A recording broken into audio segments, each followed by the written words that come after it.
Have you ever thought about starting your own podcast? When we were trying to get this podcast off the ground, we had so many questions. How do we record an episode? Where do we find background music? How do we get our show on Apple Podcasts, Spotify, and all the other places that people like to listen? And where do we find advertisers? The answer to every one of these questions is really simple. Anchor. Anchor is a one-stop shop for recording, hosting, distributing, and monetizing your podcast. And best of all, it's 100% free and 100% ridiculously easy to use. Anchor makes it simple to get up and running. You can upload and schedule your podcasts ahead of time. It publishes to all the major podcast platforms. You can easily check your stats. I could go on, but instead, why don't you go and get started?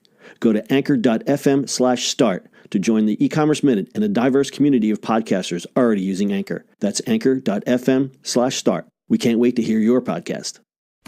It's the e-commerce minute, your daily dose of e-commerce, tech, and retail news with your hosts Bart Mraz and John Suter. The e-commerce minute is a production of Sumo Heavy, a digital commerce consulting firm in Brooklyn, New York, and Philadelphia. Find us on the web at sumoheavy.com. It's e-commerce minute, episode 242. In today's episode, Uber wants to know if you're wasted or not. So you had a bad day. You go and slam a few Mick Ultras at the bar with your broheims like those millenniums in the commercials. And like a responsible person does, you call an Uber to get home safely. Unfortunately, if you're on Uber Pool and you weren't out drinking with your pals, taking a ride home with a wasted bra might not be your idea of fun. Besides the loud talking, lousy singing, and possibly vomit, there's also an increased risk of a sexual assault incident. Uber wants to head that off at the pass. According to a new patent filing, the rideshare service is working on a plan to detect whether a ride customer is hammered or not before they climb into the car. The system, described by members of Uber's trust and safety team in 2016, tracks app usage via AI. The patent application describes a system that learns how you typically use the Uber app so that it can identify unusual behavior. Things like if they commit typos, how precisely a user clicks on links and buttons, their walking speed, and at the rate of which they drop their phone. Factors like these are plugged into Uber's planned algorithm, along with details about when and where the ride was requested. A late-night Uber call, or one that's from an area loaded with bars, would tip the system off about a rider's sobriety differently than a daytime call from the suburbs. Sobriety levels might only match with drivers who are trained or experienced with handling people in this state, or the rider might be prevented from joining a carpool. For Uber drivers, dealing with drunk passengers is a drawback of the job.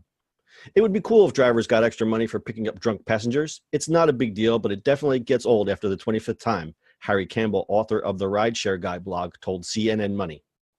It all sounds great, but as The Verge pointed out, rejecting rides for drunky McFratboy might put him in the dangerous position of trying to drive himself home. The patent is just a concept right now, so the idea could change significantly by the time it goes live. Until then, prepare for some possible backseat karaoke when taking Uber Pool. Well, yeah, I mean, the biggest problem with this is the reason to take Uber is so you don't drive. I don't know, man. Yeah, so we have to look at it from a couple different perspectives. When I look at it from the driver's perspective, it's like rolling the dice every time you pick up a passenger. I always think, oh, I could probably drive Uber. And then I think of scenarios like this, and I'm like, no, thank you. Yeah, I mean, I've talked to a whole bunch of Uber drivers everywhere, and some of them just drive during the day. They're like, we don't want to deal with it. Right. Although, at night, if you're prepped for it, like, you will make more money.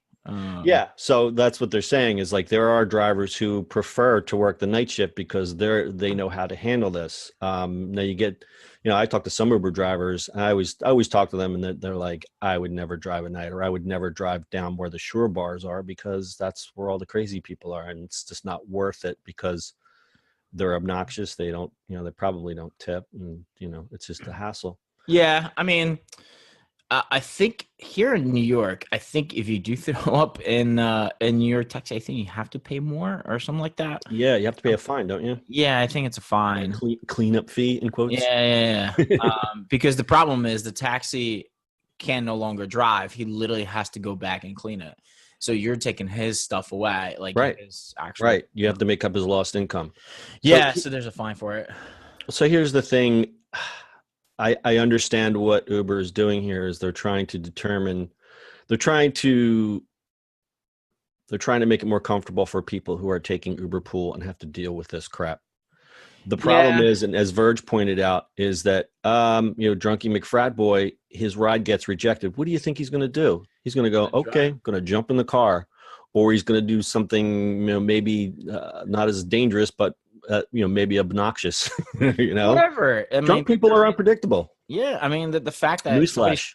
Yeah, I mean the fact that they're calling Uber when they're drunk is a good thing. Yes, it sucks, but and yes, I have every sympathy for the driver that there's throw up, but The Verge pointed out another kind of disturbing angle to this. Drivers wouldn't use it as a deterrent, but as a draw. They would say, and this all comes down to driver screening, which I know Uber is trying to address this right now, but they would use it as a draw. So the guy would look and say, "Oh, drunk passenger, hope it's a girl," and there have been more than 100 cases of assault and abuse at the hands of drivers.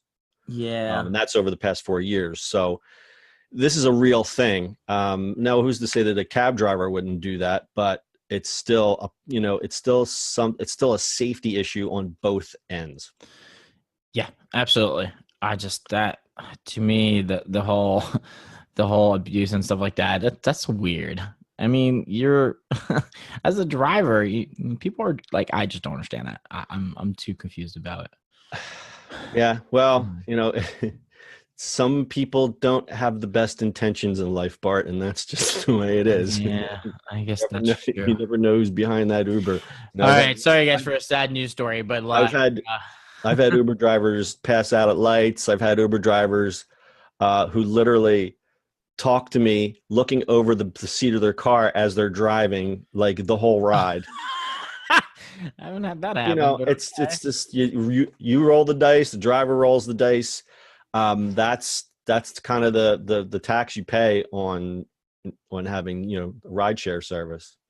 Hey, cabs are the same thing, but now that ride shares are so ubiquitous and there's so many drivers out there, I just question how they're dealing with driver screening. And I know that the new CEO, whose name I cannot pronounce, is addressing some of these things. So we'll see in the next year what happens with Uber. Yes. This was a sad story, John. I think we just brought the room down. I'm sorry. Everybody go outside. It's a beautiful day. Cheer up. Got anything else, Bart? No. Hopefully better news tomorrow. All right. That's your e-commerce minute for today. We'll see you on the internet tomorrow. Cheer up, everybody. That's it for today's show.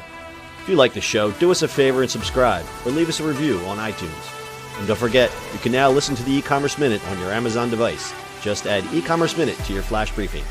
And finally, if you have a comment or suggestion or just want to say hi, find us on social media @Sumo Heavy.